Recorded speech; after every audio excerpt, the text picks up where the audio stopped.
In today's video, I'm going to teach you how to set default values in monday.com. If you regularly create new items on a board and find yourself entering the same information over and over again, setting default values can save you a lot of time. This feature helps pre-fill selected fields automatically whenever a new item is added, which keeps your workflow faster and more consistent. To begin, open the monday.com board where you want these default values to apply. Once you're on the board, look just below the tabs near the top area. You'll see a 3-dot menu, sometimes called the More Options menu. Go ahead and click that. This menu gives you access to additional board settings and features that aren't shown directly on the main screen. After the menu opens, find and click on Default Item Values. This is the option that allows you to control what information appears automatically for newly created items on that specific board. Opening this section will bring up the settings where you can define those defaults. Next, set a value for each category you want to prefill.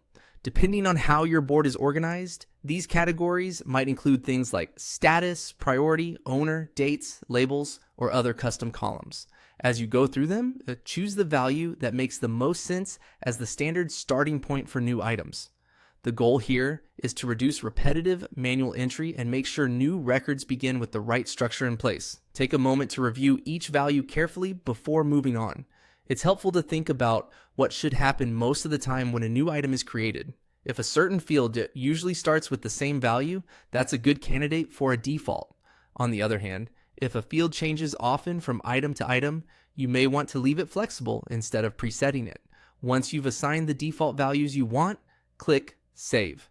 This applies your changes and stores those to defaults for future items created on the board. After saving, any new item added to this board should automatically use the values you selected.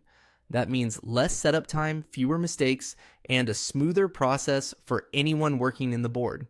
And that's how to set default values in monday.com. If you're optimizing your board for efficiency, this is a simple feature that can make a big difference in day-to-day use.